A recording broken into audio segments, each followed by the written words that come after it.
اگر زی نباشید یک قصه را براتون پیشنهاد کنم. البته خیلی بهترین است. شروع بکن برادر. یک جوان بود در زمان حضرت موسی علیه السلام.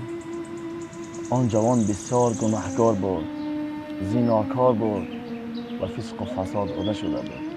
روزی از دنیا میگذرد، مردم زیادی به نزد حضرت موسی علیه السلام میآیند، میگویند ای موسی، یک جوانی از ما گذشته است، بسیار گناهکار است، بسیار زیناکار بود، او را چی کنیم؟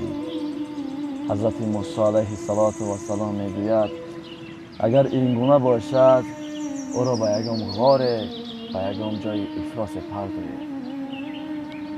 اما لحظه از جانب الله وحی می آید، میگوید ای موسی،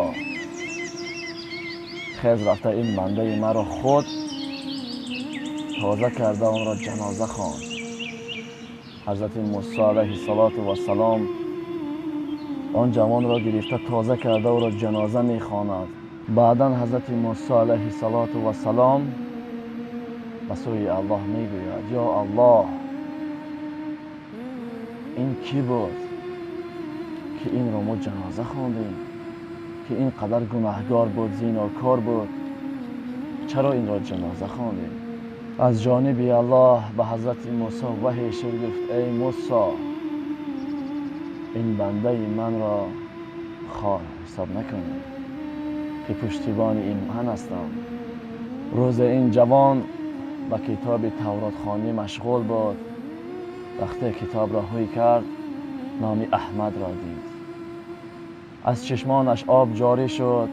از شوق و ذوق زیاد غصه کرد نام محمد، یعنی که احمد صلی الله علیه و سلم را.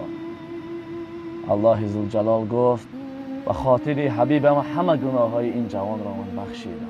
این قصه دلالت بر آن میکند که خداوند مهربانی داریم، به اندک چیز گناه های ما و شما را میبخشد. برای آن ما هم شما را بخشیده هستیم و انشاءالله الله داریم که شما را هم نیز خواهد بخشید.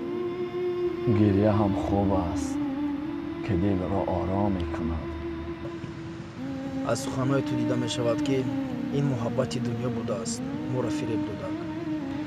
الله ما را ببخشد. الله بخشنده است، بخشندگان را دوست می‌دارد.